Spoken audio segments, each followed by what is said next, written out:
আল্লাহ পাক মানুষ সৃষ্টি করে কি করেছেন সেটা জানার আগে আমরা এটা জানবো যে আল্লাহ রাব্বুল আলামিন যখন একা ছিলেন তারপর আল্লাহ পাক কি করেছেন জানতে ইচ্ছা করে না? আচ্ছা, আজকে আমরা এই হিস্ট্রিটা বলছি, শোন। আস্তে আস্তে আমি যুবকদের দিকেও আসবো এবং সমকালীন প্রেক্ষাপটেও আসবো ইনশাআল্লাহ। আর সবশেষে আমরা ফিনিশিং দিব এভাবে, সমকালীন প্রেক্ষাপটে আমাদের করণীয় কাজগুলো কি কি। আল্লাহ পাক আমাদেরকে বোঝার তৌফিক দেন। আল্লাহ পাক একা ছিলেন, তারপর আল্লাহ সৃষ্টি করেছেন আরশে আজিম। এই জায়গাটা একটু ফাঁকা করো প্লিজ। আল্লাহ পাক সৃষ্টি করেছেন কি? আরশে আজিম।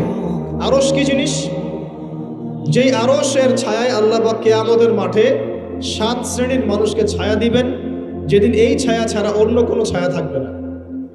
আরশটাকে একটু বুঝি। একটা হাদিসের মধ্যে নবী সাল্লাল্লাহু আলাইহি ওয়াসাল্লাম বলেছেন, নবীর নাম শুনলেই দরুদ পড়বেন, বলবেন সাল্লাল্লাহু আলাইহি ওয়াসাল্লাম।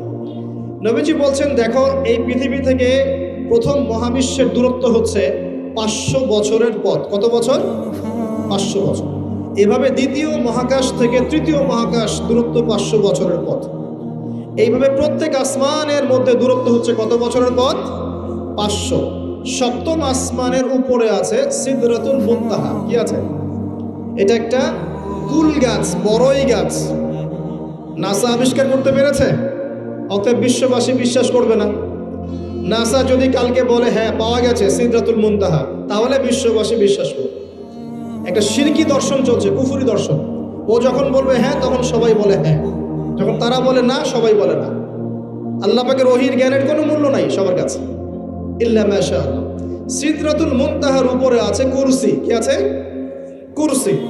আল্লাহ পাকের কুরসি, যেটা আপনি আয়াতুল কুরসির মধ্যে পড়েন, ওয়াসিআ কুরসিয়ুহুস সামাওয়াতি ওয়াল আরদ। মানে আল্লাহ পাকের কুরসিটা আসমান জমিনকে ঘিরে রেখেছে। আর বলে রাখি যে প্রত্যেক ফরজ নামাজের পর যে আয়াতুল কুরসি পড়ে, জান্নাতে যাওয়ার জন্য তার একটাই বাধা, মৃত্যু। মওত হয়ে গেলে জান্নাতে চলে যাবে। একটা হাদিস আসছে, রাত্রেবেলা ঘুমানোর সময় কেউ যদি আয়াতুল কুরসি পড়ে, সারা রাত আল্লাহর পক্ষ থেকে একজন ফেরেশতা তাকে পাহারা দিবে ইনশাআল্লাহ। এই ফেরেশতা তো দেখা যায় না, দেখা যায়? তো কয়দিন পর যদি বলে যে যা দেখা যায় না তা বিশ্বাস করা যাবে না, আসলে কিন্তু এপিস্টেমোলজি তাদের এটাই, যা দেখে না তা বিশ্বাস করে না। পশ্চিমারা কি ফেরেশতায় বিশ্বাস করে? কেন করে না? এটা তো একটা প্রশ্ন, উত্তরটা আমি বলছি আপনাদের। কারণ তাদের জ্ঞান তত্ত্ব হচ্ছে যা চোখে দেখি না, যা পরীক্ষা নিরীক্ষা পর্যবেক্ষণে আসে না, তার কোনো অস্তিত্ব নাই। এটা ওদের ফিলোসফি অফ এডুকেশন, শিক্ষা দর্শন। এটাকে আমরা ফিলোসফির ভাষায় বলি এপিস্টেমোলজি বা জ্ঞান তত্ত্ব। জ্ঞান তত্ত্ব টিচার যারা আছেন তারা বুঝবেন, তাদের জ্ঞান তত্ত্ব এমন। আর আমাদের জ্ঞান তত্ত্ব উল্টা, টোটালি ডিফারেন্ট। আমরা কি বলি? আমরা বলি ওয়াকুলিল হাক্কু মির রাব্বিকুম, সত্য আল্লাহর পক্ষ থেকে আসে। আমরা বলি যে অদৃশ্যে বিশ্বাস না করা পর্যন্ত কেউ মুমিনই হতে পারবে না। ইমানের কয় পিলার? ইমানের কয় পিলার? 6 পিলার। আমানতু বিল্লাহি, আল্লাহর প্রতি বিশ্বাস করলাম, ওয়া মালাইকাতিহি, তার ফেরেশতাগণের প্রতি, ওয়া কুতুবিহি, আল্লাহ পাকের আসমানি কিতাব সমূহের প্রতি, ওয়া রুসুলিহি, আল্লাহ পাকের রাসূলগণের প্রতি, ওয়াল ইয়াউমিল আখির, পরকালের প্রতি, ওয়াল কদরি খায়রিহি ওয়া শাররি, তাকদীর বা ভাগ্যের ভালো মন্দের প্রতি। এই 6টার একটাও কি চোখে দেখা যায়? আল্লাহকে দেখেছেন? ফেরেশতা দেখেছেন? আমাদের নবীকেও কি দেখেছেন? শুধু কোরআনটা আপনি চোখের সামনে দেখছেন, আর কিচ্ছু আপনি দেখছেন। পরকাল দেখেছেন? তাকদীর ভাগ্য দেখেছেন? কিচ্ছু দেখি নাই। এই 6টা পিলারে বিশ্বাস না করতে পারলে কেউ মুমিন হতে পারবে না। পারবে? আলিফ লাম মিম যালিকাল কিতাবু লা রাইবা ফি হুদাল লিল মুত্তাকিন। কারা মুত্তাকি? আল্লাযীনা ইউমিনুনা বিল গায়বি। এই যে 6টা গায়েবে যারা বিশ্বাস করে, এরা হলো মুমিন, মুত্তাকি। তাহলে আমাদের জ্ঞানের ভিত্তিটা কি? আমরা অদৃশ্যে বিশ্বাস করি। আর ওদের জ্ঞানের ভিত্তি হচ্ছে ওরা চাক্ষুষ যা দেখে তাতে বিশ্বাস করে। এই জায়গাতেই তো পার্থক্য জ্ঞানতাত্ত্বিক। এই কারণেই ওরা ফেরেশতায় বিশ্বাস করে না, আল্লাহয় বিশ্বাস করে না, নবী রাসূলগণে বিশ্বাস করে না। তারা বলছে আল্লাহর সন্তান আছে, নাউযুবিল্লাহ। হ্যাঁ, তারা আসমানি কিতাবে বিশ্বাস করছে না, তার ধর্মের কনসেপ্টে বিশ্বাস করছে না। তারা পরকাল, পুনরুত্থান, হাসর, কিয়ামত, মিজান, পুলসিরাত কিছুই বিশ্বাস করে না। বিশ্বাসগত পার্থক্য এখানে। এখন মুমিন মুসলিম হিসাবে আমরা বিশ্বাস করি আল্লাহ পাকের ফেরেশতা আছে না নাই? আছে। এখন এই ফেরেশতারা 8জন ফেরেশতা, বড় বড় 8জন ফেরেশতা, তারা আল্লাহ পাকের আরশটাকে ধরে রেখেছে। কয়জন ফেরেশতা? 8জন। এই 8জন ফেরেশতা আল্লাহর আরশকে টেনে নিয়ে আসবে কিয়ামতের মাঠে। বলেন সুবহানাল্লাহ।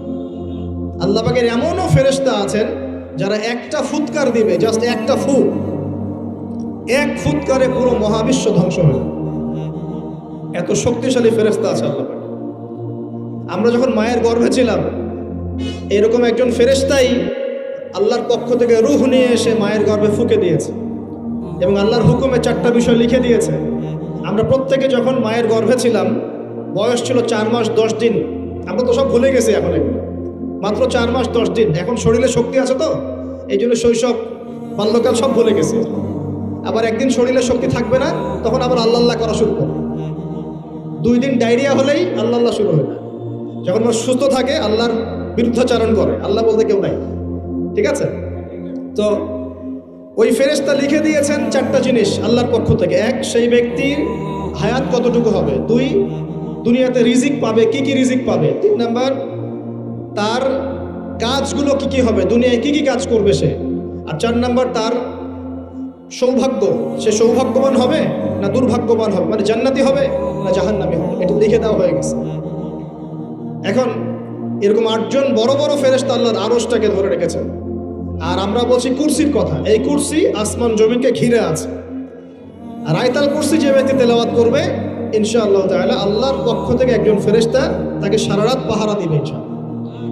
এই কুরসির উপরে কি আছে? এই কুরসির উপরে আছে মহাসাগর। কি আছে? অ্যামেজিং না? কখনো শুনেছেন? কুরসির উপরে আছে মহাসাগর। কানা আরশুহু আলাল মা। আল্লাহ পাক সূরা হুদের মধ্যে বলেছেন আল্লাহর আরশটা ছিল পানির উপরে। কিসের উপরে? এই মহাসাগরের গভীরতা নবীজি বলছেন এটা হচ্ছে 500 বছরের পথ। কত বছর? 500 বছর গভীর। আর আমরা যে সাগর দেখি, এই সাগরের নিচে কি আছে কে বলতে পারবে? এই সাগরের নিচে কি আছে? এই সাগরের নিচে আছে আগুন। কি আছে? আগুন। তো আমাদের মাঠে এই বঙ্গোপসাগরে আগুন লেগে যাবে, মানুষকে বিশ্বাস করতে পারে? এখন যে সাগরটা দেখছেন পানি ভর্তি মহাসাগর, এখানে আগুন লেগে যাবে। আগুন দিয়ে সাগর জ্বলতে থাকবে। কিয়ামত যদি কেউ চোখে দেখতে চায়, সে যেন সূরা তাকবীর পড়ে। কোন সূরা? সূরা তাকবীর। আমপারায় দেখবেন সূরা তাকবীর আছে। ইদা শামসু কুবিরাত ওয়া ইদা নুজুমু কাদারাত ওয়া ইদা জিবালু সুজিরাত ওয়া ইদা ইশারু উতিলাত ওয়া ইদা উহুশু হুশিরাত ওয়া ইদা বিহারু উজ্জিরাত। এই যে একটা বলছি। তো প্রিয় ভাইরা, সাগর নিয়ে দুটো কথা বলেই দেই। সেটা হলো আল্লাহ পাকের সমস্ত সৃষ্টি আল্লাহ পাকের তাসবিহ পাঠ করে। এমনকি এই সাগরও আল্লাহর তাসবিহ পাঠ করে। এবং প্রতিটা সৃষ্টি পরকালে সাক্ষী হয়ে থাকবে। ওই সাগরের কিনারে দাঁড়িয়ে যারা ন্যাংটা হয়ে নগ্ন হয়ে দাঁড়িয়ে আছে, গোসল করছে, সাগর তাদের বিরুদ্ধে সাক্ষী দিবে। ওখানে দাঁড়িয়ে যারা গাঁজা খাচ্ছে, ফেন্সিডিল খাচ্ছে, ইয়াবা খাচ্ছে, সমকামিতা করছে, গান বাজনা করছে, সাগর ওদের বিরুদ্ধে সাক্ষী দিবে। এই যে আজকে যেখানে বসে আমরা ওয়াজ মাহফিল করেছি, দিনের কথা বলেছি, এই মাটি কালকে আমাদের সাক্ষী দিবে এখানে ভালো কিছু হয়েছে।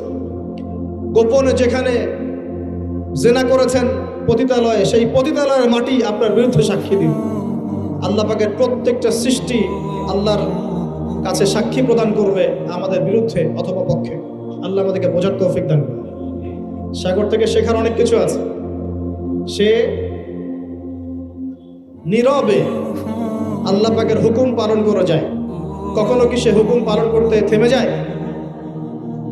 আসমানের পাখির দিকে হেদায়েত আছে, তারা আল্লাহ পাকের তাসবিহ পাঠ করে। গাছপালা আল্লাহর তাসবিহ পাঠ করে। আসমান জমিন চন্দ্র সূর্য যা আছে আল্লাহ পাকের সমস্ত সৃষ্টি আল্লাহর তাসবিহ পাঠ করে। আল্লাহ পাকের 2টা নাফরমান সৃষ্টি আছে, একটা হলো মানুষ আর একটা হলো জিন জাতি। এই দুটোই সবচেয়ে নাফরমান সৃষ্টি। ওইদিকে আমি পরে আসছি। সাগর কি শেখায়? বিনয়ী হতে শেখায়। কারণ সে অনেক শক্তিশালী, সে অনেক শক্তিশালী এবং প্রচুর সম্পদে ভরা। এই সাগর এই পুরো এলাকার বা পুরো দেশের কোটি কোটি মানুষের রিজিকের উৎস। এই সাগর, তার ভিতরে আল্লাহর রিজিক আছে, সম্পদ আছে। অনেক সম্পদে পরিপূর্ণ থাকার পরেও সাগর খুব শান্ত, তার মধ্যে খুব উদ্ধত অহংকারী আচরণ দেখা যায়। ঠিক আল্লাহর জ্ঞানী মানুষরা সমুদ্রের মতো হয়, তাদের ভিতরে অনেক জ্ঞান থাকে, কিন্তু তারপরেও তারা শান্ত থাকে, বিনয়ী থাকে। আর যাদের ভিতরে সম্পদ কম তাদের লাফালাফি বেশি। কথা বুঝতে পারছেন? সাগর এত শক্তিশালী হওয়া সত্ত্বেও আপনি তার সামনে গিয়ে দাঁড়ালে সে আপনার পা ধুয়ে দেয়। আল্লাহর বিনয়ী মানুষরা এমনই হয়, অনেক শক্তিশালী হওয়া সত্ত্বেও, সম্পদশালী হওয়া সত্ত্বেও তারা আপনার পা ধুয়ে দিবে। অনেক শেখার আছে, অনেক কিছু। সাগর সম্পর্কে অনেক আয়াত আছে কোরআনে। যখন সাগরে নৌযান চলাচল করে তখন আল্লাহ পাক যদি ঝড় ঝাপটা দেন, প্রাকৃতিক কোনো বিপর্যয় দেন, তাহলে মানুষ মুখলেসভাবে আল্লাহকে ডাকা শুরু করে। যখন সে সেখান থেকে উদ্ধার পায়, আল্লাহ পাক উদ্ধার করে দেন, বিপদ থেকে বাঁচিয়ে দেন, আবার সে আল্লাহর সাথে শিরিক করা শুরু করে। এই আয়াতগুলো সূরা ইউনূসের মধ্যে আছে। তো আমরা চেষ্টা করব সাগরের মতো সম্পদশালী হওয়ার জন্য। সম্পদশালী ভিতর থেকে, ভিতরে সম্পদ থাকবে, যেমন ভিতরে জ্ঞান থাকবে কিন্তু বাইরে বিনয়ী ভাব থাকবে। সাগরের মতো পা ধুয়ে দেওয়ার মানসিকতা থাকতে হবে। এবং যখন সে আল্লাহর হুকুমে মানে গর্জন প্রদান করা শুরু করে তখন কিন্তু সামন পিছন সব ভাসিয়ে নিয়ে চলে যাবে। তাই নর্মালি শান্ত থাকতে হবে, যখন আল্লাহর হুকুম আসবে তখন ঝাঁপিয়েও পড়তে হবে। কথা কি বুঝতে পারছেন? সমুদ্রের মতো অনেক কিছু শেখার আছে। এগুলো শিখতে হলে আগে দৃষ্টিভঙ্গি চেঞ্জ করতে হবে। সাধারণ মানুষের মতো সব দেখলে হবে না, আপনাকে খিদর আলাইহিস সালামের মতো দেখতে হবে। তার মতো মুসা আলাইহিস সালাম বলছেন যে নৌকা ফুটা করলেন কেন? সূরা কাহফ কেউ পড়েছেন? সূরা কাহফ পড়েছেন তো? নবী মুসা আলাইহিস সালাম বলছেন নৌকা ফুটা করলেন কেন? তিনি বলছেন নৌকা ফুটা না করলে জলদস্যু নিয়ে চলে যেত। মুসা আলাইহিস সালাম বলছেন নিষ্পাপ বাচ্চাকে হত্যা করলেন কেন? খিদর আলাইহিস সালাম বলছেন এই বাচ্চাকে হত্যা না করলে এই বাচ্চা বড় হয়ে বড় কাফের হতো, পিতা মাতাকেও কাফের বানাতো। মুসা আলাইহিস সালাম বলছেন এই দেয়াল কেন নির্মাণ করলেন পারিশ্রমিক ছাড়াই? তিনি বলছেন দেয়াল নির্মাণ না করলে এর নিচে থাকা সম্পদ, এতিম বাচ্চাদের সম্পদ মানুষ নিয়ে চলে যেত। তিনটা প্রশ্নেই মুসা আলাইহিস সালাম বাইরের চোখ দিয়ে দেখেছেন, খিদর আলাইহিস সালাম তার ভিতরের চোখ দিয়ে দেখেছেন। এই যুগে যদি আপনি ফিতনা চিনতে চান, দাজ্জালীয় সভ্যতাকে চিনতে চান, তাদের প্ল্যানগুলো বুঝতে চান, স্বাভাবিক দৃষ্টিভঙ্গি দিয়ে দেখলে হবে না, ভিতরের চোখ দিয়ে দেখা শিখতে হবে। এটা সবচেয়ে বড় কথা আজকের মাহফিলে।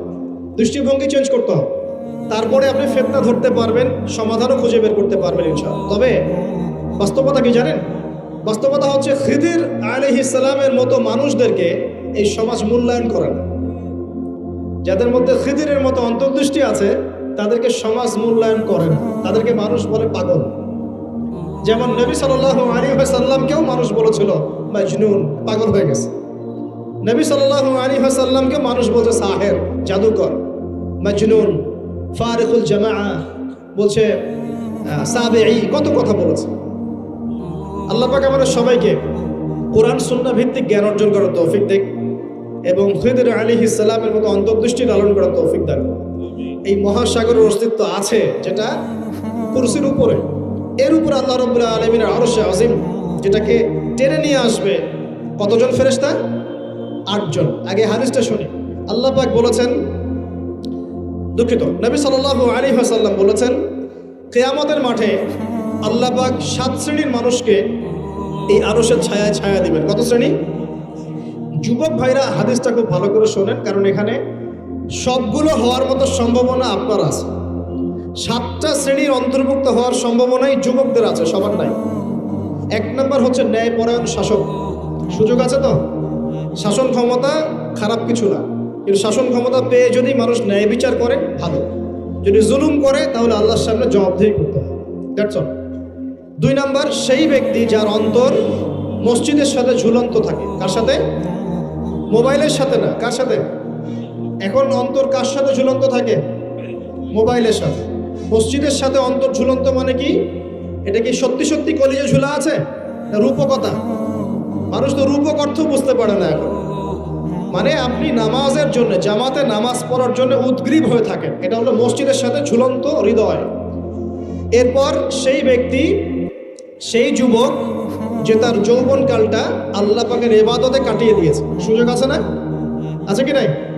যুবকদের সুযোগ আছে কি নাই? 4 নাম্বার সেই ব্যক্তি বা সেই 2 ব্যক্তি যারা একে অপরকে আল্লাহর জন্য মহব্বত করে। বয়ফ্রেন্ড গার্লফ্রেন্ড ট্রেডিশন বলা হচ্ছে না, বয়ফ্রেন্ড গার্লফ্রেন্ডের হারাম জেনার ভালোবাসা বলা হচ্ছে না। কি বলা হচ্ছে? দিনের জন্যে, আল্লাহর জন্যে দুজন পরস্পরকে ভালোবাসে, আল্লাহর জন্যেই বিচ্ছেদ ঘটে। 5 নাম্বার, সেই ব্যক্তি যাকে, যুবক ভাই শোনেন ভালো করে, সেই ব্যক্তি যাকে কোনো সুন্দরী নারী জেনার জন্য ডাকে। সুন্দরী উচ্চ বংশের কোনো মেয়ে নিজেই জেনা করার জন্য ডাকে, কিন্তু যুবক বলে আমি আল্লাহকে ভয় করি, ইন্নী আখাফুল্লাহ, আমি আল্লাহকে ভয় করি। এরকম যুবক আছে এখনো বাকি সমাজে? এখন তো ইচ্ছা করেই মানুষ জেনা করে। এখন তো জেনা এত সহজ, মানুষ 1000, 1500, 2000 টাকা দিয়ে জেনা করতে পারে। এই সমাজে জেনা সহজ, বিয়ে হয়েছে কঠিন। এই সমাজে জেনাটা সহজ হয়ে গেছে, বিয়েটা কঠিন হয়ে গেছে। এই জন্য বিয়ের ঝামেলা অনেকে যেতে চায় না। জেনা করেই তো আমি যা উদ্ধার করার করছি। বিয়ে করলে খাওয়াতে হবে, নিজের গায়ে দাঁড়াতে হবে, এই লাগবে সেই লাগবে। কিন্তু প্রিয় ভাই মনে রাখবেন, যদি আপনি জেনা থেকে বেঁচে থাকতে পারেন, আল্লাহ পাক আপনাকে সাক্ষাৎ মৃত্যুর হাত থেকেও বাঁচাতে পারেন। এটা আমি এমনি এমনি বলি নাই, দলিল দিচ্ছি। জেনা এমন একটা পাপ, যেই পাপ থেকে যদি কোনো যুবক নিজেকে বাঁচাতে পারে, আল্লাহ মউতের হাত থেকেও বাঁচাতে পারবে ইনশাআল্লাহ। কিভাবে? 3 বন্ধু যাচ্ছে রাস্তা দিয়ে, হঠাৎ করে ঝড়, বন্ধু 3 জন ঢুকে গেল গুহার মধ্যে। কিসের মধ্যে? গুহায়, যে পাহাড়ি এলাকায় আপনারা থাকেন যারা, গুহার মধ্যে। হঠাৎ করে পাহাড়ের পাথর দিয়ে গুহার মুখটা বন্ধ হয়ে গেল। এখন খোলার কোনো অপশন নাই। সবাই বলছে এখন 3 জন, এখন তো আমরা বের হতে পারবো না। সবাই সবার নেক আমলের ওসিলা দিয়ে আল্লাহর কাছে দোয়া করো। কিসের ওসিলা দিয়ে? নেক আমলের ওসিলা দিয়ে দোয়া করতে হয়। হাদিস, মৃত মানুষকে ওসিলা করে তার জন্য নজর মানত জবাই করে দোয়া করতে হয়। নিজের নেক আমলের ওসিলা দিয়ে আল্লাহর কাছে দোয়া করতে হয়। আল্লাহ পাক এখন দোয়া শুনলেন। একজন বলছে আমি আমার পিতা মাতাকে খুব খেদমত করতাম, তাদেরকে দুধ পান না করে দুধ পান করাতাম না, নিজেও করতাম না, ছেলেদেরকে করাতাম না। আল্লাহ, এই কাজটা তোমার ভালো লাগলে আজকে গুহার মুখ থেকে পাথর সরিয়ে দাও। পাথর একটু সরে গেল। পাথর আল্লাহর কথা শোনে কিনা? শোনে না? সবাই আল্লাহর কথা শোনে। আগুন আল্লাহর কথা শোনে কিনা? ইব্রাহিমের জন্য আগুন ঠান্ডা হয়ে যায় নাই? আচ্ছা, তারপরে আরেকজন দোয়া করছে, আল্লাহ আমার এক কর্মচারী ছিল, তার বেতন বাকি ছিল, সে বেতন না নিয়ে চলে গেছে, আমি সেই বেতনটা দিয়ে কিছু গবাদি পশু কিনেছি। আস্তে আস্তে গবাদি পশু বেড়েছে, অনেক দিন পর সে এসেছে টাকা চাওয়ার জন্য। তা আমি বলেছি সবই তোমার, সব নিয়ে চলে যাও। সে বলেছে আপনি কি ফাইজলামি করতেছেন আমার সাথে? আমার টাকা আমাকে দেন। না, তোমার টাকা দিয়ে আমি এটা কিনেছিলাম, আজকে বংশবৃদ্ধি হয়েছে, সব তোমার, নিয়ে যাও। সে নিয়ে গেল। সে বলছে আল্লাহ, এই কাজ যদি তোমার সন্তুষ্টির জন্য করে থাকি, আজকে আমাকে বাঁচাও। পাথর একটু সরে গেল। এবার তৃতীয় ব্যক্তি, এই ছেলে বলছে, যুবক ছেলে, আল্লাহ আমার একজন চাচাতো বোন ছিল। কে ছিল? এই যে বয়ফ্রেন্ড গার্লফ্রেন্ড, খালাতো বোন, চাচাতো বোন, এখন তো বিচ্ছিরি অবস্থা। এখন এমন একটা অবস্থা, পশ্চিমা সভ্যতার রিপোর্টগুলো পড়ে দেখি, ভাইও বোনের সাথে জেনা করে না। ওদের ওখানে নিজের আপন পিতার দ্বারাও মেয়ে সেক্সুয়াল হ্যারাসমেন্টের শিকার হয়। ওরা আমাদেরকে শেখায় এখন ভালো কোনটা মন্দ কোনটা। আর আমরাও আমাদের মাথাটা কবে যে বিক্রি করে দিলাম, ওদের কাছ থেকে ভালো মন্দ শিখতে হচ্ছে। কুরআন সুন্নাহ বাদ দিয়ে ওদের কাছ থেকে ভালো মন্দ শিখতে হচ্ছে। তো চাচাতো বোনকে সে খুব ভালোবাসতো, তাকে সে পেতে চাইতো, মানে তার সাথে সেক্সুয়াল সম্পর্ক করতে চাইতো, সোজা কথা বলে। এখন সেই মেয়েকে অনেক প্রস্তাব দেয়, সেই মেয়ে রাজি হয় না। শেষে বলে, যদি আমাকে 1000 বা 100 স্বর্ণ মুদ্রা দিতে পারো, দিনার, তাহলে আমি তোমার সাথে সেক্স করবো, মানে জেনা করবো। নাউজুবিল্লাহ। তো সেই ছেলে অনেক কষ্ট করে এই টাকাগুলো বা এই দিনারগুলো অর্জন করে, কামাই করে, দিন রাত পরিশ্রম করে, ঠিক আপনারা যেমন করছেন। আর তো এরপর সে তার স্বর্ণ মুদ্রা দেয়, দিয়ে বলে যে এখন আমাকে আমার কাজ করতে দাও। তখন সেই মেয়ে রাজি হয়। ঠিক যে মুহূর্তে তারা সেক্সুয়াল সম্পর্কটা করবে, ঠিক ওই মুহূর্তেই এই মেয়ে বলে ওঠে, হে আল্লাহর বান্দা, আল্লাহকে ভয় করো। আমি সারা জীবন আমার সতীত্বকে ধরে রেখেছি, কাউকে দেইনি। আমি কারোর সাথে এরকম অন্যায় করি নাই, আমি খারাপ মেয়ে নই। তুমি আমার ইজ্জতটা নষ্ট করো না। কে বলছে কথা? মেয়ে। ওই অবস্থা থেকে কি একটা ছেলের উঠে আসা সম্ভব? এটা কি এতটাই সহজ? এটা কিন্তু সহজ না। সত্যি কথা বলতে এই বিষয়টা কিন্তু এতটাও সহজ না। যারা অবিবাহিত তারা হয়তো বুঝতে পারবে না, বিবাহিতরা বুঝতে পারছে। তো ওই অবস্থা থেকে সেই টাকাগুলো না নিয়ে সেই স্বর্ণমুদ্রা মেয়েকে দিয়ে ওখান থেকে সেই ছেলে উঠে আসে আল্লাহর ভয়ে। সে এখন গুহার মধ্যে আটকা পড়েছে, আল্লাহকে বলছে, আল্লাহ ওই দিন ওই কাজ যদি তোমার সন্তুষ্টির জন্য করে থাকি, আজকে আমাকে মৃত্যুর হাত থেকে বাঁচাও। সমস্ত পাথর দপদপ করে সরে গেল। এটা কিন্তু কোনো গাল গল্প না, এটা বনু ইসরাইলের ঘটনা, সত্য ঘটনা।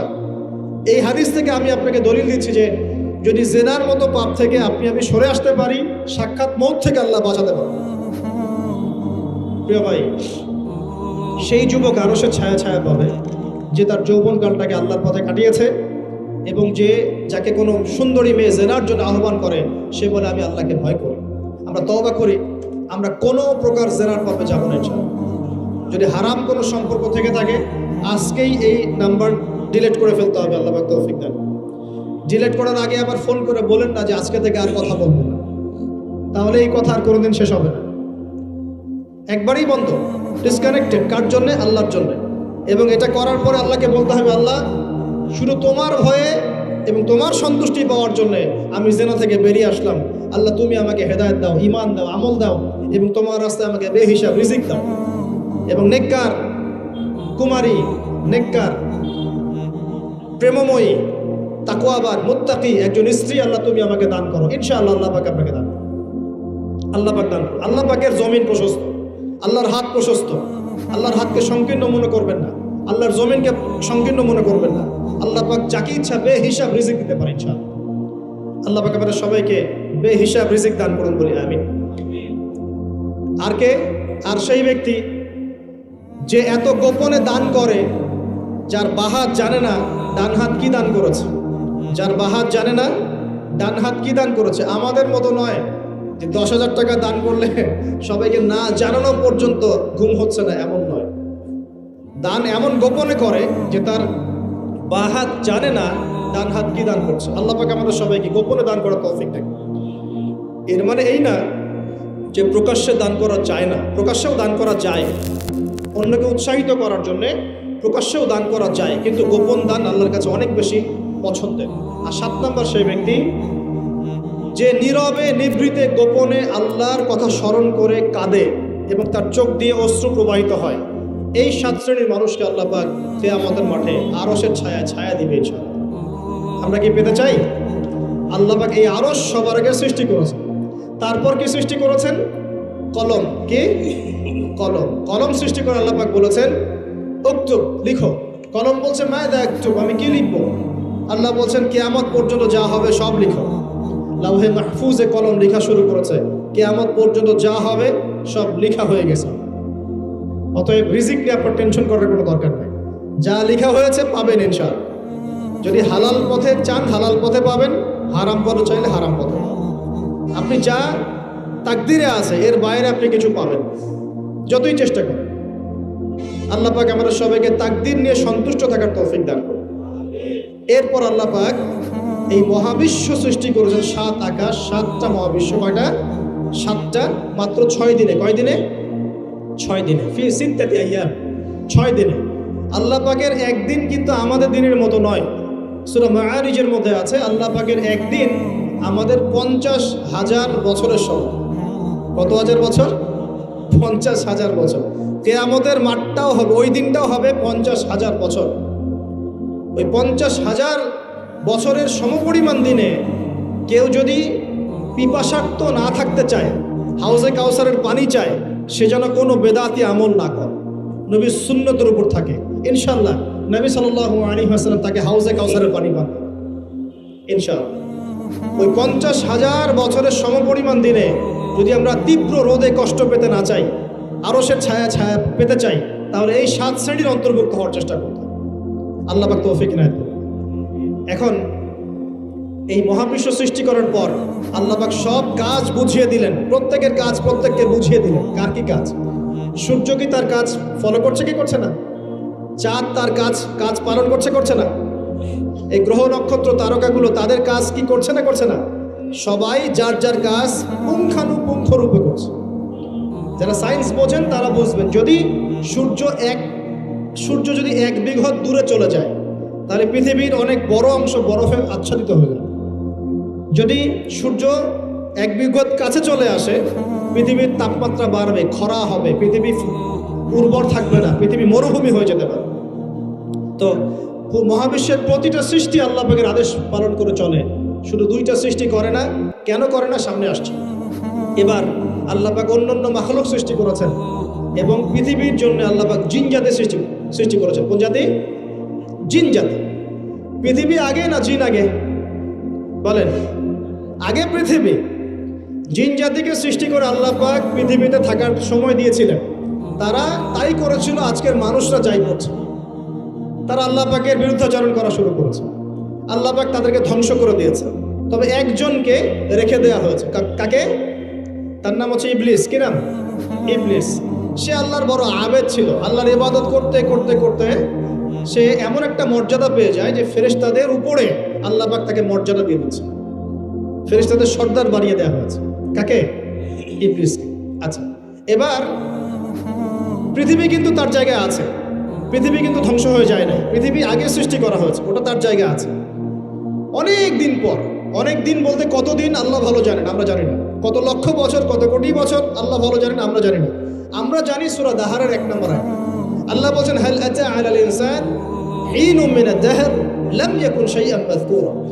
মানুষের উপরে এমন সময় চলে গেছে যে মানুষ একটা আলোচ্য বিষয় ছিল, এই মহাবিশ্বে অস্তিত্বই ছিল না মানুষ। এমন সময় মানুষের উপর চলে গেছে। আমরা এখন মনে করি মানুষই সবকিছু, নাকি?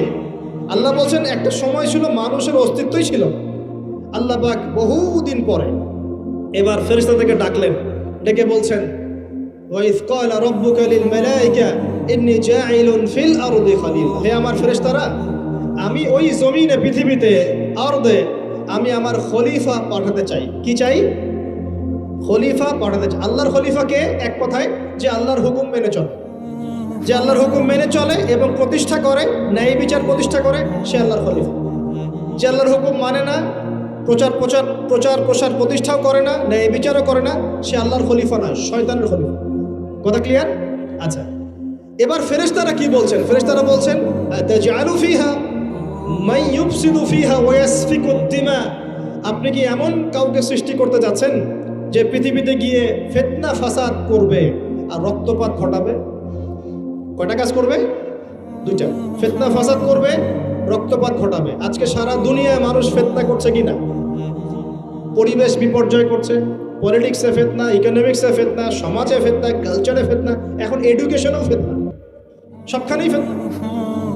তো এইটাই ফেরেশতারা বলেছিলেন যে মানুষ ফিতনা সৃষ্টি করবে। আর কি করবে? রক্তপাত ঘটাবে। সারা বিশ্বে রক্তপাত ঘটাচ্ছে কিনা মানুষ? ঘটাচ্ছে না? এই তো প্রথম বিশ্বযুদ্ধে কত মানুষ মারা গেছে? 3 থেকে 4 কোটি। 3 থেকে 4 কোটি। নবী সাল্লাল্লাহু আলাইহি ওয়াসাল্লাম এবং সাহাবীরা যত যুদ্ধ করেছেন ইসলামের জন্য, সবগুলো যুদ্ধের পরিসংখ্যান মিলালে 10,000 মানুষও মারা যায় নাই। 10,000ও না। আর তোমাদের শুধু প্রথম বিশ্বযুদ্ধেই 3 থেকে 4 কোটি মানুষ মারা গেছে। সেকেন্ড ওয়ার্ল্ড ওয়ারে মারা গেছে 7 থেকে 8 কোটি মানুষ। ভিয়েতনাম যুদ্ধে এরকম প্রায় 4 থেকে 5 লক্ষ, আরও বেশি হতে পারে। চায়নায়, রাশিয়ায়, আপনার ইতালিতে যে বড় বড় রেভলিউশনগুলো হয়েছে, দেখবেন লক্ষ লক্ষ মানুষ মারা গেছে, লক্ষ লক্ষ। এই যে শুরু হয়েছে ইউক্রেন রাশিয়া, এই যুদ্ধ এত তাড়াতাড়ি থামবে না, এই যুদ্ধ এত দ্রুত বন্ধ হবে না, এটা কন্টিনিউয়াসলি চলতে থাকবে। ওদের প্ল্যান ছিল সিরিয়াকে নিয়ে, সিরিয়াকে কেন্দ্র করে তার একটা মালহামা চেয়েছিল, গ্রেট ওয়ার, বিশ্বযুদ্ধ। ওটা হয়নি, আলহামদুলিল্লাহ হয় না, আলহামদুলিল্লাহ হয়নি।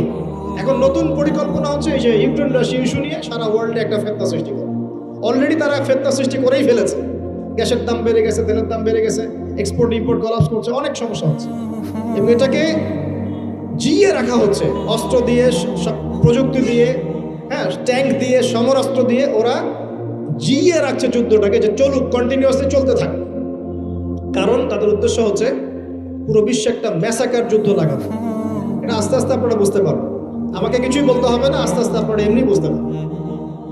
সারা বিশ্বে একটা গ্রেট ওয়ার হতে পারে, যেটাকে মিলিটারি অ্যাফেয়ার্স যারা বুঝেন তারা বলেন যে নিউক্লিয়ার ওয়ার বা পারমাণবিক যুদ্ধের কথা। এটা কিন্তু আমাদের দরজায় দাঁড়িয়ে আছে। আমরা দোয়া করি এমনটা না হোক, কিন্তু হতে পারে। আমরা দোয়া করি এমনটা না হোক, কিন্তু হতে পারে। হলে কি হবে সেই চিন্তা আমাদের করতে হবে।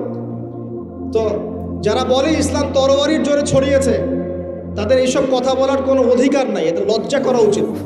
কারণ শুধু ফার্স্ট ওয়ার্ল্ড ওয়ারেই 3 থেকে 4 কোটি মানুষকে তারা মেরে ফেলেছে। আমরা কি তরবারের জোরে ইসলাম প্রচার করেছি?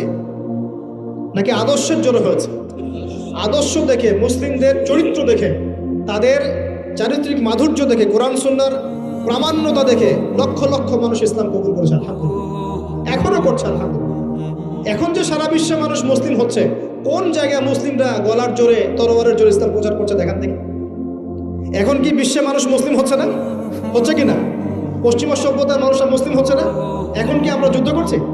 তরবারি দিয়ে ওদেরকে ধরে রেখেছি, এই ইসলাম কবুল কর, এটা বলেছে? প্রিয় ভাইয়েরা, এটা বলতে চাচ্ছিলাম, ফেরেশতারা বলেছেন রক্তপাত ঘটাবে আর ফাসাদ সৃষ্টি করবে। তারা কি সঠিক না ভুল? ফেরেশতারা সঠিক না ভুল? সঠিক। তারা কি গায়েব জানতেন? উত্তর না। তারা কিসের আলোকে বলেছেন? ওই যে বাসিরা, দূরদর্শিতা। জিন জাতি যা করেছে এরা তো তাই করতে পারে। আল্লাহ পাক কি বলছেন? আল্লাহ পাক বলছেন ইন্নী আ'লামু মা লা তা'লামুন, আমি যা জানি তোমরা তা জানো না। মানে আমার অনেক শুকরগুজার বান্দা থাকবে যারা আমার আনুগত্য করবে, আমার বিরুদ্ধাচরণ করবে না। আমরা ওই বান্দাদের অন্তর্ভুক্ত হতে চাই, আল্লাহ পাক কবুল করুন। এটা বলে রাখি যে জান্নাতের 120টা কাতার হবে। কয় কাতার? 120 কাতার। এর মধ্যে 80টা কাতার হবে উম্মতে মুহাম্মাদের মধ্য থেকে। এবার আল্লাহ পাক আদম আলাইহিস সালামকে সৃষ্টি করলেন নিজ হাতে। সূরা সাদের মধ্যে আল্লাহ পাক বলেছেন খালাকতু বিয়াদাই, আমি নিজ হাতে ওকে সৃষ্টি করেছি। আল্লাহর হাত কেমন সেটা ব্যাখ্যা করার দরকার নাই, এগুলো নিয়ে চিন্তা করতে যাবেন। আল্লাহ পাকের মতোই, কারোর সাথে সাদৃশ্যপূর্ণ নন। আল্লাহ পাক এবার আদম আলাইহিস সালামকে সৃষ্টি করে নাম শিক্ষা দিলেন। ওয়াল্লামা আদামাল আসমাআ কুল্লাহা, এই মহাবিশ্বের যত জ্ঞান আল্লাহ পাক আদম আলাইহিস সালামকে শিক্ষা দিলেন। বলেন সুবহানাল্লাহ। এখান থেকে দলিল পেলাম আমাদের পিতা বানর থেকে হয় নাই, আমাদের পিতাকে আল্লাহ পাক সৃষ্টি করেছেন। আমাদের পিতাকে কে সৃষ্টি করেছেন? আল্লাহ রাব্বুল আলামিন। তাও আবার নিজ হাতে, মানে কি? ভালোবাসা দিয়ে, ভালোবেসে, মহব্বতের সাথে। এই খলাকতু বিয়াদাই, আমি নিজ হাতে সৃষ্টি করেছি, এই কথা মানুষ ছাড়া, আদম আলাইহিস সালাম ছাড়া অন্য কারো জন্য আল্লাহ পাক বলেন নাই। অন্য সবার জন্য আল্লাহ পাক বলেছেন ইদা আরাদা শাইআন আইয়াকুলা লাহু কুন ফায়াকুন। যখন আল্লাহ পাক কিছু করতে চান খালি বলেন কুন, হও, ফায়াকুন, হয়ে যায়। ওখানে আল্লাহ পাক বলেন নাই সাগর সৃষ্টি করেছে হাত দিয়ে, এই গ্রহ নক্ষত্র সৃষ্টি করেছে আমার হাত দিয়ে। আল্লাহ পাক এমনটা বলেন নাই।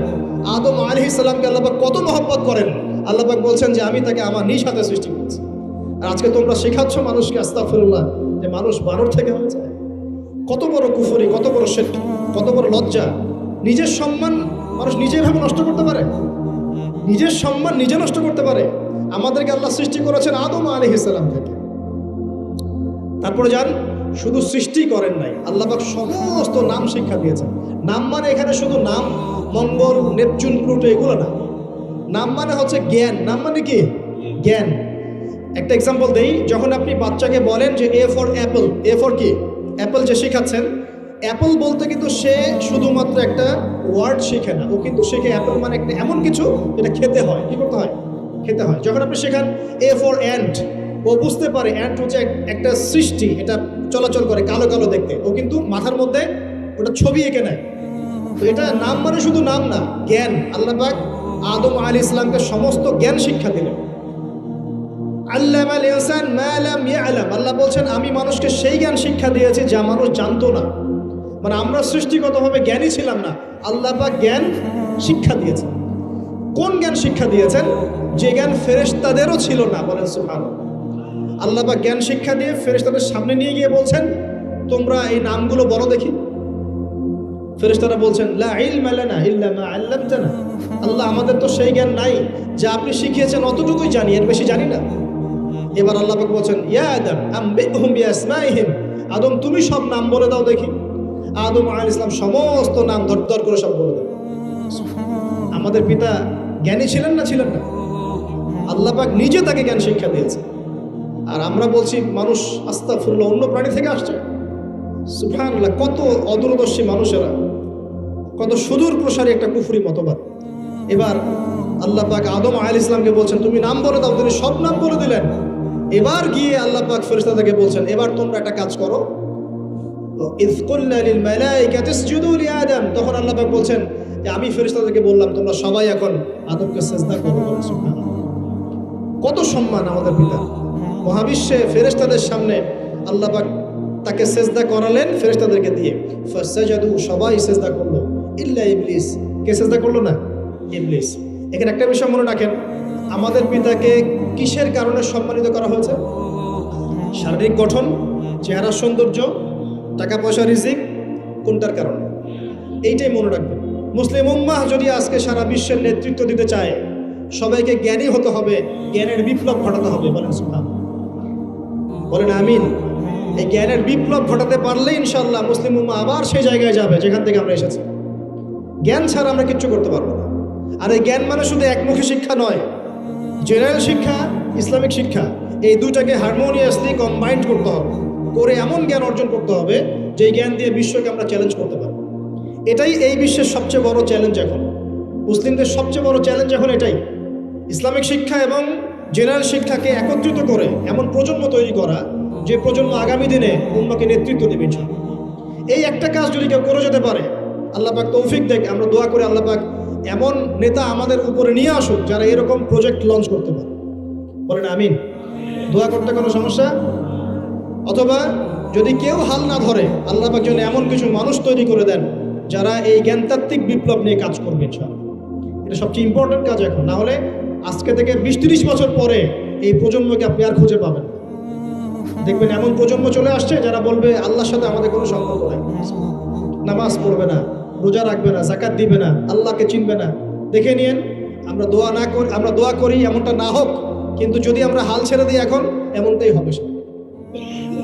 এটা খিদিরের দৃষ্টিভঙ্গি দিয়ে আপনাদেরকে বললাম, জ্ঞানতাত্ত্বিক রেভলিউশন দরকার। যদি কেউ কোনো উদ্যোগ না গ্রহণ করে, অ্যাটলিস্ট বাসায় পারিবারিকভাবে হলেও আপনাকে শেখাতে হবে সন্তানকে, কোনো অপশন নাই। এবার ফাসাজাদু, সবাই সেজদা করেছে, ইল্লা ইবলিস, ইবলিস করে নাই। কেন করছে না? ইবলিসের সমস্যাটা কি? ইবলিসকে আল্লাহ পাক জিজ্ঞাসা করছেন, আল্লাহ পাক জিজ্ঞাসা করছেন, মা মানাআকা আল্লা তাসজুদা ইযা আমারতুক, আমি তোমাকে আদেশ করলাম আদমকে সেজদা করতে, কে তোমাকে নিষেধ করলো সেজদা করতে? ইবলিস বলছে, বেশি চালাক, বেশি বোঝে যারা, অতিরিক্ত বুদ্ধিজীবী। ইবলিস ছিল বেশি বুদ্ধিজীবী। ইবলিস ছিল কি? অতিরিক্ত মাত্রার বুদ্ধিজীবী। আচ্ছা না, আমাদের সমাজের কোন কিছু মানুষ, ও বলছে খালাকতানি মিন নার, আমাকে সৃষ্টি করেছেন আগুন দিয়ে, আগুন তো সুপিরিয়র মাটির চাইতে। ও খালাকতাহু মিন তিন, আর আপনি এই আদমকে সৃষ্টি করেছেন মাটি থেকে, কাদা মাটি দিয়ে, আমি কেন আদমকে সেজদা করতে চাই? যুক্তি, অতি যুক্তিবাদী, অতি বুদ্ধি। আল্লাহ পাক বলছেন, ফাখরুজ মিনহা ফাইন্নাকা রাজিম, এখান থেকে বের হয়ে যাও, তুমি অভিশপ্ত। ফাইন্না আলাইকা লা'নাতা ইলা ইয়াউমিদ্দিন, আমার আদেশ লঙ্ঘন করার কারণে কিয়ামত পর্যন্ত তোমার উপর লানত, অভিশাপ বসবে। আল্লাহ পাক তাড়িয়ে দিলেন, একদম থ্রোন অ্যাওয়ে। আমরা বলি না আউযু বিল্লাহি মিনাশ শাইতানির রাজিম, রাজিম শব্দের মানে হচ্ছে বিতাড়িত, থ্রোন অ্যাওয়ে, কার্সড, যাকে অভিশাপ করা হয়েছে। এবার ভালো করে শোনেন প্রিয় ভাই, ইবলিসের এই স্টেটমেন্টগুলো শোনেন। এবার ইবলিস বলছে, রব্বি আনজিরনি ইলা ইয়াউমি ইউবআসুন, এই স্টেটমেন্টটা ভালো করে শোনেন। ইবলিস বলছে রব্বি, হে আমার রব। ইবলিস বলছে রব্বি, হে আমার রব। ইবলিস বলছে রব্বি, হে আমার রব, আমাকে অবকাশ দিন, আনজিরনি, আমাকে অবকাশ দিন, ইলা ইয়াউমি ইউবআসুন, কিয়ামত দিবস পর্যন্ত। ইবলিস আল্লাহকে বিশ্বাস করে কি করে না? ইবলিস আস্তিক না নাস্তিক? বলেন। ইবলিস বলছে রব্বি, রব্বি মানে কি? হে আমার রব। রব্বি মানে রব না, রব্বি মানে আমার রব। রব্বুন মানে রব, রব্বুহু তার রব, রব্বুহুম তাদের রব, রব্বুকা মানে তোমার রব, রব্বুকুম মানে তোমাদের রব, রব্বি মানে কি? আমার রব, রব্বুনা আমাদের রব। এটা গ্রামার, বুঝতে পারছেন? ইবলিস বলছে রব্বি মানে কি? হে আমার রব, আনজিরনি, আমাকে অবকাশ দিন, ইলা ইয়াউমি ইউবআসুন, কিয়ামত দিবস পর্যন্ত। ইবলিস আস্তিক না নাস্তিক? তাহলে এখন বলেন তো, আমরা যারা দুনিয়াতে আল্লাহকে অস্বীকার করছি তারা ইবলিসের চেয়ে বড় না ছোট? দলিল দিলাম তো, নাকি এমনি এমনি বললাম? আচ্ছা, আল্লাহ পাক বলছেন যাও, ফাইন্নাকা মিনাল মুনজারিন, তোমাকে অবকাশ দেয়া হলো, কারণ কিয়ামত পর্যন্ত সময় আল্লাহর কাছে খুব বেশি কিছু না, একদিনেরও কম, অল্প সময়, একটা সকাল একটা সন্ধ্যার মতো। ঠিক আছে, দিলাম, যাও। এবার ইবলিস চ্যালেঞ্জ করছে। এই চ্যালেঞ্জটা আমাদের সবাইকে মনে রাখতে হবে, সারা জীবন ইবলিসের এই স্টেটমেন্টটা মনে রাখতে হবে। সেটা কি? ইবলিস বলছে ফাবিমা আগওয়াইতানি, সূরা আরাফ পড়ে দেখবেন। ইবলিস বলছে ফাবিমা আগওয়াইতানি, আপনি যে আদমের কারণে আমাকে আজকে বের করে দিলেন জান্নাত থেকে, লা কুউদান্না লাহুম সিরাতাকাল মুস্তাকিম, আমি সেই আদমের সরল পথে ওত পেতে বসে থাকবো, চুপটি খাপটি মেরে বসে থাকবো, খাপটি মেরে ওর জন্য বসে থাকবো। আর সুম্মা লাতিয়ান্না মিন বাইনি আইদিহিম, আমি অবশ্যই তার সামন থেকে আসবো। সুম্মা লাতিয়ান্নাহুম মিন বাইনি আইদিহিম, আমি আদম সন্তানদের সামন থেকে আসবো, সামন থেকে মানে সরাসরি ওয়াসওয়াসা দিব। ওয়া মিন খালফিহিম, পেছন থেকে আসবো মানে পিছন থেকে ওয়াসওয়াসা দিব। ওয়া আন আইমানিহিম, ডান দিক থেকে ওয়াসওয়াসা দিব। ওয়া আন শামাইলিহিম, বাম দিক থেকে আসবো। ওয়া লা তাজিদু আকসারাহুম শাকিরিন, আপনি বেশিরভাগ আদম সন্তানকে শুকরগুজার পাবেন না। ইবলিস ঠিক বলেছে না ভুল বলেছে? বেশিরভাগ মানুষ নামাজ পড়ে না, বেশিরভাগ মানুষ সুদ খায় কি খায় না, বেশিরভাগ মেয়ে এখন বেপরদায় চলে কি চলে না, বেশিরভাগ মানুষ এখন অন্যায় করে কি করে না, বেশিরভাগ মানুষই আল্লাহ থেকে দূরে চলে। ইবলিস কিন্তু ঠিকই বলেছে, ঠিক বলে নাই? আচ্ছা, আল্লাহ পাক বলছেন ঠিক আছে যাও, তোমার চ্যালেঞ্জ তোমার জায়গায়, তবে আমার বান্দারা যদি সারা জীবনও অন্যায় করার পরে একবার, যদি খালি একটা বার মন থেকে তাওবাতুন নাসুহা মানে প্রকৃত তওবা করে, খালেস তওবা করে, আল্লাহর কাছে ফিরে আসে, বলে আস্তাগফিরুল্লাহ, আল্লাহ আমাকে মাফ করে দাও, রব্বিগফির ওয়ারহাম, আল্লাহ মাফ করো, ক্ষমা করো, আস্তাগফিরুল্লাহাল্লাযী লা ইলাহা ইল্লা হুয়াল হাইয়ুল কাইয়্যুম ওয়া আতুবু ইলাইহি, বা আমার কাছে একটা বার যদি মাফ চায়, ক্ষমা চায়, তার সারা জীবনের গুনাহ আমি মাফ করে দেবো। আর কি চাই? যে বললাম না আমাদেরকে ভালোবেসে আল্লাহ সৃষ্টি করেছে। এবার ইবলিস চলে গেল, আর আদম আলাইহিস সালামের পাঁজর থেকে আল্লাহ পাক সৃষ্টি করলেন হাওয়া আলাইহিস সালাম। বলে সুবহান। কারণ সঙ্গিনী ছাড়া আমরা চলতে পারবো? যারা চিরকুমার সঙ্গে নাম লেখাচ্ছ, এগুলো থেকে বের হয়ে আসো। এখন চিরকুমার থাকার টেন্ডেন্সি মানুষের, চিরকুমার থাকতে হবে কেন? সঙ্গী দরকার আছে কি নাই? আছে। একা একা লাগে, মানুষ একা একা চলতে পারে না। ইব্রাহিম আলাইহিস সালাম একা চলে আসছেন, তার সাথে সারা আলাইহিস সালাম ছিলেন। আমাদের নবীজি যখন একা, তার সাথে খাদিজা রাদিয়াল্লাহু আনহা ছিলেন। ঠিক আছে? ঠিক একইভাবে আদম আলাইহিস সালাম একা একা জান্নাতে, আল্লাহ পাক তার পাঁজর থেকে সৃষ্টি করলেন কাকে? হাওয়া আলাইহিস সালাম। বলে রাখি, হাওয়া আলাইহিস সালাম ছিলেন পৃথিবীর সবচেয়ে সুন্দরী নারীদের একজন। দুজন নারীকে সবচেয়ে সুন্দরী বলা হয়, কয়জন? একজন হাওয়া আলাইহিস সালাম, আর একজন ইব্রাহিম আলাইহিস সালামের স্ত্রী সারা আলাইহিস সালাম। মনে থাকবে? এখানে মনে রাখবেন, নিজে যদি পবিত্র থাকেন, নিজের চরিত্রকে পবিত্র রাখেন, ইনশাআল্লাহ আপনি সব দিক থেকে ভালো একজন মেয়ে পাবেন।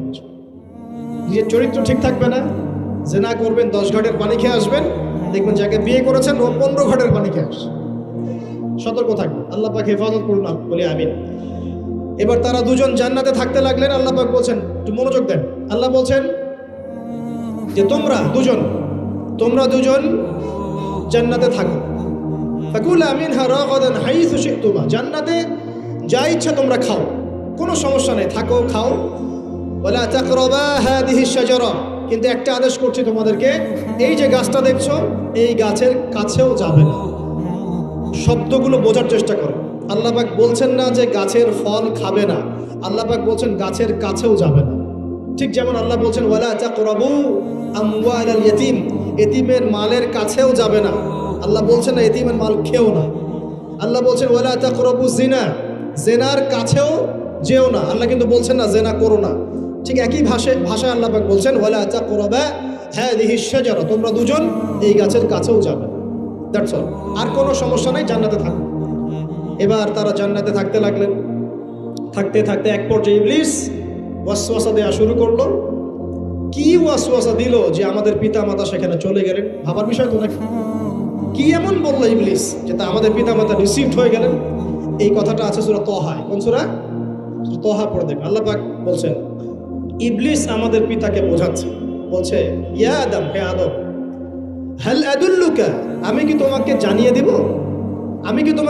দেব, খবর দিব, আলা শাজারাতিল খুলদি ওয়া মুলকিন লা ইয়াবলা, এমন একটা গাছের কথা কি জানিয়ে দিব যেই গাছের কাছে গেলে বা তার ফল খেলে তুমি দুটো জিনিস পাবে, চিরস্থায়িত্ব পাবে, কোনোদিন মরবে না, আর বিশাল ক্ষমতার মালিক হবে। অন্য আয়াতে আসছে যে তোমরা ফেরেশতা হয়ে যাবে। এই দুটো কথা। তাহলে কি প্রলোভন দিল? চিরস্থায়িত্বের প্রলোভন এবং কি অমরত্বের প্রলোভন। অমরত্ব এবং ক্ষমতা। একটু মনোযোগ দেন। এই দুনিয়াতে যারা আল্লাহর পথ থেকে বিচ্যুত হয়ে গেছে বেশিরভাগ এই দুইটা ক্ষমতার ফাঁদে, না হলে দুনিয়ার এই যে মোহ, অমরত্ব, দুনিয়ার জীবন নিয়ে পড়ে থাকা, এই দুনিয়ার প্রেমেই মানুষ নিজের পথ হারিয়ে ফেলছে। এই দুটোই হয়েছে। এক পর্যায়ে পিতা মাতা চলে গেলেন, ফল খেয়ে ফেললেন, যদিও বা ফল খাওয়ার কথাটা কোরআনে নাই, কোরআনে আছে তারা গাছের কাছে চলে গেলেন। কি হলো গাছের কাছে যাওয়ার পরে?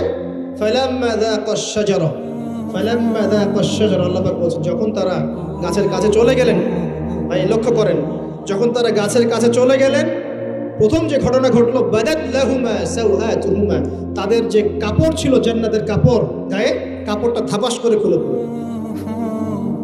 এখানে যদি আপনার কাপড়টা খুলে যায় কেমন লাগবে? বা কেউ যদি জোর করে কাপড় আপনার খুলে ফেলে কেমন লাগবে? কেউ যদি 10 জন জোর করে ধরে আপনার কাপড় খুলে দেয় কেমন লাগবে? আপনি নিজের জীবনের চাইতে বেশি কাপড়টা ধরে রাখার দিকে মনোযোগী হবেন না? আমাদের পিতা মাতাকে শয়তান জান্নাতে ফেরেশতাদের সামনে নগ্ন করে কাপড় খুলে পড়ে গেল। তার মানে জান্নাতে আমাদের পিতা মাতাকে নগ্ন করেছে কে? ইবলিস। তাহলে দুনিয়াতে যারা এখন আমাদের গা থেকে কাপড় খুলতে চায়, বেপর্দায় চলতে চায়, পর্দাকে কুপ্রথা বলে, কুসংস্কার বলে, যারা বলে যে অশ্লীলতার বিপ্লব ঘটুক, পোশাকের কোনো বাধা ধরা নিয়ম না থাকুক, সবাই স্বাধীন, যারা নগ্নতা অশ্লীলতার প্রচার প্রসার চায়, যারা মুসলিমদের গা থেকে কাপড় খুলতে চায়, এরা তাহলে কার হয়ে কাজ করছে? যেই কাজ শয়তান করেছে জান্নাতে ওই কাজই তারা করছে এখন জমিন। কথা কি প্রমাণ করতে পারলাম? প্রথম দুর্ঘটনা কোনটা? প্রথম দুর্ঘটনা এটা নয় যে তারা আল্লাহর হুকুম আহকাম ত্যাগ করেছেন, আল্লাহকে অস্বীকার করেছেন, কুফরি করেছেন, শিরিক করেছেন, এগুলো হয়নি প্রথমে। সর্বপ্রথম দুর্ঘটনা হয়েছে গা থেকে কাপড় খুলে পড়ে গেছে, তাও জান্নাতে সবার সামনে। এবার আমাদের পিতামাতার কি অবস্থা চিন্তা করে, লজ্জাস্থান প্রকাশিত হয়ে গেছে। এবার তারা জান্নাতের গাছের পাতা ছিঁড়ে ছিঁড়ে ছিঁড়ে গা এই লজ্জাস্থান ঢাকা শুরু করবেন। এটা সূরা আরাফের মধ্যে আছে। এবার আল্লাহ পাক তাদেরকে বললেন, আলাম আকুল লাকুমা, আমি কি তোমাদের দুজনকে বলি নাই, ইন্নাশ শাইতানা লাকুমা আদুউম মুবিন, শয়তান তোমাদের স্পষ্ট শত্রু, আমি কি তোমাদেরকে বলি নাই? এবার আমাদের পিতামাতা দরদর করে চোখের পানি ফেলে দিয়ে আল্লাহকে বলছেন, রব্বানা যালামনা আনফুসানা ওয়া ইল্লাম তাগফির লানা ওয়া তারহামনা লানাকুনান্না মিনাল খাসিরিন। এই দোয়া করার পর আল্লাহ পাক তাদেরকে মাফ করে দিলেন, সুবহান। কিন্তু জান্নাতে আর থাকা হলো না, জান্নাতে আর থাকা হলো না। আমরা অনেকে মনে করি এই ঘটনার কারণে হয়তো আল্লাহ পাক তাদেরকে নামিয়ে দিয়েছেন, এই কথাও ঠিক না। কেন ঠিক না? কারণ আল্লাহ পাক দুনিয়া সৃষ্টি করেছেন আগে, আর আল্লাহ আগেই মানুষ সৃষ্টি করার আগেই আল্লাহ পাক বলেছেন দুনিয়াতে আমার খলিফা পাঠাবো। তার মানে দুনিয়াতে যে আদম আলাইহিস সালামকে পাঠানো হবে এটা আগে থেকেই লেখা ছিল, এটা পরীক্ষা। এবার নামিয়ে দিচ্ছেন আল্লাহ পাক, কুল নাহবিতু মিনহা জামিআ, তোমরা সবাই এখন নেমে যাও। কে কে নেমে যাও? আদম, হাওয়া, ইবলিস সব নেমে যাও। কোথায় নেমে যাও? দুনিয়াতে নেমে যাও। ফাইম্মা ইয়াতিয়ান্নাকুম মিন্নি হুদান, দুনিয়াতে তোমাদের কাছে আমার পক্ষ থেকে হেদায়েত আসবে। কি আসবে?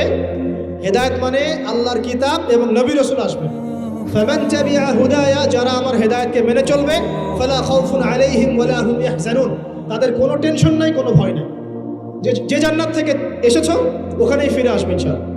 কিন্তু ওয়াল্লাযীনা কাফারু ওয়া কাযযাবু বিআয়াতিনা, যারা আমার আয়াতকে মিথ্যা প্রতিপন্ন করবে, অস্বীকার করবে, ফাউলাইকা আসহাবুন নার, এরা হবে জাহান্নামের অধিবাসী, হুম ফিহা খালিদুন, তারা সেখানে ওই শয়তানের সাথে চিরস্থায়ী।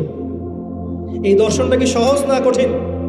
দুনিয়াতে যাচ্ছ যাও, এই দুনিয়ার জীবন চিরস্থায়ী নয়, নির্দিষ্ট টাইম দেওয়া হয়েছে। এখানে মাতাউন ইলাহিন, এখানে নির্দিষ্ট সময়ের জন্য তোমাদেরকে রিজিক দেওয়া হবে, আবাসস্থল দেওয়া হবে, স্ত্রী সন্তান, বাড়ি গাড়ি সব দেওয়া হবে, তবে এটা চিরস্থায়ী নয়। এখানে হেদায়েত আসবে, কোরআন সুন্নাহ আসবে, আল্লাহর ওহী আসবে, নবী রাসূল আসবেন। তোমরা যদি এই ওহী মেনে চলো, নবী রাসূলের আনুগত্য করো, আবার সেই জান্নাতে ফিরে আসবে ইনশাআল্লাহ, কোনো টেনশন নাই, কোনো ভয় নাই। কিন্তু যদি এই দুনিয়ার সংক্ষিপ্ত জীবনে শয়তানের তাবেদারি করা শুরু করো, তাহলে শয়তানের সাথেই পরকালে জাহান্নামে থাকতে হবে, জান্নাতে যাওয়া হবে। এই হলো পরীক্ষা। এবার আমরা দুনিয়াতে নেমে আসলাম, তার মানে আমরা এই দুনিয়ার বাসিন্দা ছিলাম না জান্নাত থেকে আসছি? দুইটা বিষয় একদম স্পষ্ট। আমাদের পিতা হচ্ছেন আদম আলাইহিস সালাম, যিনি বানর ছিলেন না, মানুষ ছিলেন, এক। আর দুই নাম্বার, আমরা এই দুনিয়াতে বিবর্তনবাদের মধ্য দিয়ে আসি নাই, সরাসরি জান্নাত থেকে আসছি। আল্লাহ পাক আদম আলাইহিস সালামকে জান্নাত থেকে দুনিয়াতে পাঠিয়েছে, জান্নাত থেকে সরাসরি দুনিয়াতে পাঠিয়েছে। বরং কোরআন এর উল্টা কথা বলেছে। কি কথা? কুরআন সূরা বাকারায় বলছে একটা জাতি ছিল, তার নাম বনু ইসরাইল। কি নাম? এই বনু ইসরাইলের মধ্যে একটা দলকে আল্লাহ পাক বলেছিলেন শনিবারের দিনে মাছ ধরবে না। কি বলেছেন? শনিবারে, এই যে সাগর আছে আপনাদের মনে করেন, এই শনিবারে মাছ ধরবেন। তো বনু ইসরাইল বেশি চালাক, অতি চালাক, যারা ওই যে প্যালেস্টাইন দখল করে বসে আছে, ওরা দাবি করে আর কি, আসলে এরা সত্যিকারের বনু ইসরাইল নয়, এরা ইউরোপিয়ান জিউস, এরা কিন্তু সত্যিকারের বনু ইসরাইল নয়। এখন এরা অতি চালাক, মাছ ধরে নাই, কিন্তু মাছ ধরার বাদ দিয়ে রাখছে। মাছ আসে, বাদ দিয়ে রাখি, পরে ধরব। এই পাপের কারণে, এই সীমা লঙ্ঘন করার কারণে সূরা বাকারা এবং সূরা আরাফে আল্লাহ পাক বলেছেন ওই মানুষগুলোকে আল্লাহ পাক বানর বানিয়ে দিয়েছে। তাহলে মানুষ থেকে বানর হয়েছে এই দলিল কোরআনে আছে, পড়ে দেখেন। মানুষ থেকে যে বানর হয়েছে এই দলিল কোরআনে আছে, সূরা বাকারায় আছে, সূরা আরাফের মধ্যে আছে। শনিবারের সীমা লঙ্ঘন করার কারণে এই অপরাধ, এই পরিণতি আল্লাহ পাক কিছু মানুষকে দিয়েছে। তারা এখনো জীবিত আছে কিনা আমরা জানি না, ওদেরকে আল্লাহ পাক মেরে ফেলেছেন না বেঁচে আছে আমরা এগুলো জানি না, কারণ কোরআন এগুলো নিয়ে কথা বলে নাই, এতটুকু কোরআন বলেছে। তবে এখনো কিন্তু বহু বাইরের মানুষ আকৃতির প্রাণীকে আল্লাহ পাক ভেতর থেকে বানর বানিয়ে দিচ্ছেন না। এটা নিয়ে একটা কথা বলতে চাই, সেটা হলো কিয়ামতের আগে আগে আরো কিছু মানুষকে আল্লাহ পাক কিন্তু শূকর এবং বানরে পরিণত করবে। এই হাদিসটা কি জানেন? হাদিসটা শুনে রাখেন, এটা আখিরুজ জামান বা কিয়ামতের আলামত সংক্রান্ত হাদিসগুলোর মধ্যে পাবেন। আল্লাহ রাসূল সাল্লাল্লাহু আলাইহি ওয়াসাল্লাম বলেছেন কিয়ামতের আগে আগে আমার উম্মতের মধ্যে, ভালো করে শোনেন, কিয়ামতের আগে আগে আমার উম্মতের মধ্যে একদল মানুষ বের হবে যারা মদ পানকে হালাল মনে করবে। কাকে? মদ পান করাকে হালাল মনে করবে। যারা বাদ্যযন্ত্র, গায়িকা, নায়িকা এগুলো নিয়ে নর্তকী নাচাবে রাতের বেলা, এগুলোকে হালাল মনে করবে। যারা অশ্লীলতা, বেহায়াপনাকে জায়েজ করে নিবে। ঠিক আছে, এরকম কয়েকটা পাপের কথা বলে নবীজি বলছেন একদিন সকালবেলা আল্লাহ পাক তাদেরকে ঘৃণিত বানরে পরিণত করবে। এটা হবে সামনে, কখন কিভাবে হবে আল্লাহ ভালো জানে। এবার আমি কনসেপ্টে চলে আসি। এই যে পৃথিবীতে নেমে আসলাম, তাহলে আমরা কোত্থেকে আসছি ভাই? আমরা কি পৃথিবীর অধিবাসী ছিলাম? আমরা জান্নাতে ছিলাম, ওখান থেকে আল্লাহ পাক পাঠিয়েছে। এবার পৃথিবীতে এসে আদম আলাইহিস সালামের যুগে খুব একটা দুর্ঘটনা ঘটে নাই, একটা ঘটেছে। কয়টা? একটা। ভাই হাবিলের কুরবানি কবুল হয়, কাবিলের অন্তর্দাহ হয়, জ্বালা হয়। কেন হাবিলেরটা কবুল হবে, কাবিলের কেন হচ্ছে না? এই হিংসার বশবর্তী হয়ে কাবিল হাবিলকে হত্যা করে ফেলে। হত্যা করে লাশটা দাফন করার পদ্ধতিও তার জানা ছিল না। আল্লাহ কাককে পাঠালেন, কাককে দেখে সে শিখল। প্রথম দুর্ঘটনা হচ্ছে হাবিল কাবিলের দুর্ঘটনা। বলে রাখি, আজকেও নিজের ভাইয়ের বেশে বহু কাবিল মুসলিম সমাজের মধ্যে ঘুরে বেড়ায়। নিজের ভাইয়ের লেবাসে, পোশাকে, সুরতেই বহু কাবিল এখনো কিন্তু মুসলিম সমাজে ঘুরে বেড়ায়। তো আমরা কাবিলদেরকে কাবিলের পরিণতি সম্পর্কে সচেতন করতে চাই। হাবিল বলেছিল তুমি যদি আমাকে মারতে আসো আমি তোমাকে মারার জন্য হাত বাড়াবো না। হাবিল জান্নাতে যাবে আর কাবিল জাহান্নামে যাবে। কেন কাবিল জাহান্নামে যাবে? নবীজি বলেছেন পৃথিবীর প্রথম হত্যাকাণ্ড সংগঠিত করেছে কাবিল। এই কারণে পৃথিবীতে যত খুন হবে সমস্ত খুনের পাপের একটা অংশ কাবিলের আমল নামায় যোগ করা হবে। বলে নাউজুবিল্লাহ। একটা কথা মনে রাখবেন, সদকায়ে জারিয়া যেমন আছে, গুনাহে জারিয়াও আছে। একটা মদের দোকান দিয়েছেন, যত মানুষ মদ খাচ্ছে সমস্ত গুনার একটা অংশ আপনার কাঁধে আসছে। সিনেমা হল করেছেন, মানুষ সারাদিন নেকটা ছবি দেখে, নগ্ন ছবি দেখে, যত মানুষ এখানে পাপ করবে সমস্ত পাপের একটা অংশ আপনার কাঁধে যাবে। আবার একটা মাদ্রাসা করেছেন, যত মানুষ এখানে দ্বীনি ইলম শিখবে এই নেকির একটা অংশ আপনি পাবেন। মরে গেলেও কবরে পাবেন। আল্লাহ পাক আমাদের সবাইকে সদকায়ে জারিয়া করার তৌফিক দেন, গুনাহে জারিয়া থেকে বাঁচিয়ে রাখুন। খুব খেয়াল রাখবেন, আল্লাহ পাক আমাদের হেফাজত করুন। এবার ওই যুগ শেষ, নূহ আলাইহিস সালামের যুগ। এই যুগে আল্লাহর একই সুন্নাত। নূহ আলাইহিস সালাম 950 বছর দাওয়াত দিলেন, 40টা বা 80টা পরিবার ইসলাম কবুল করেছে, বাকিরা করেন। যারা করে নাই আল্লাহ পাক তাদেরকে ডুবিয়ে মারলেন, যারা করেছে আল্লাহ পাক উদ্ধার করলেন। সোজা কথা। আজকে সারা পৃথিবীতে যত মানুষ আমরা বেঁচে আছি না, আমরা কোনো না কোনোভাবে ওই 80 পরিবারের সদস্য। আমরা ভাই ভাই, আমরা ওই ফ্যামিলি, 80 ফ্যামিলির অন্তর্ভুক্ত। কিরকম করে? নূহ আলাইহিস সালামের 4 সন্তান ছিল। কয় সন্তান? এক সন্তানের নাম হচ্ছে হাম। কি নাম? হাম। হাম ছিল একটু কালো বর্ণের। হামকে দিয়ে আফ্রিকার কন্টিনেন্টে যত মানুষ দেখছেন ব্ল্যাক স্কিনের, কালো স্কিন, এরা সবাই হামের বংশধর। মজা না বিষয়টা? মানুষের অস্তিত্ব পৃথিবীতে, ইতিহাস, এগুলো খুব ইন্টারেস্টিং টপিক। ইতিহাস পড়তে থাকলে আপনি ডুবে যাবেন। কত কি যে বিশ্বে হয়েছে আর কত কিছু হবে সামনে, সুবহানাল্লাহ। তখন আপনার অস্তিত্ব জানান দিবে যে আমি কত ক্ষুদ্র, মহাবিশ্ব কত বড়, আল্লাহ কত বড়, কত সময় চলে গেছে আর আমি এই সময় কি করছি। এক ভাইয়ের নাম শাম। এই শামকে কেন্দ্র করে এই আরবের যে মানুষগুলো আছে, আরব, অ্যারাবিয়ান, এরা শামের বংশধর। আরেক ভাইয়ের নাম ইয়াফাস। কি নাম? ইয়াফাস। ইয়াফাসের বংশধর হচ্ছে পশ্চিমারা, মানে রোমক যারা, তারা। আরেক ভাইয়ের নাম ছিল কেনান। কি নাম? কেনান। এ ইমান নিয়ে আসে নাই, ওই যে প্লাবনে ডুবে মরে গেছে। মরে যাওয়ার পরে আদম আলাইহিস সালাম বলেছিল, আল্লাহ আমার পরিবারের অন্তর্ভুক্তকে মাফ করে দাও। আল্লাহ বলেছেন, লাইসা মিন আহলিক, সে তোমার পরিবারের কেউ না। নবীর সন্তান হয়েও, নবীর সন্তান হওয়ার পরেও ইমান না আনার কারণে সে জাহান্নামে গেছে। আর আমরা আর কি এমন মানুষ, অমুক আলেমের সন্তান, অমুক বক্তার সন্তান, হ্যাঁ, অমুক পীরের নবাবজাদা, অমুক তমুক, এইসব বড়াই করে লাভ নেই।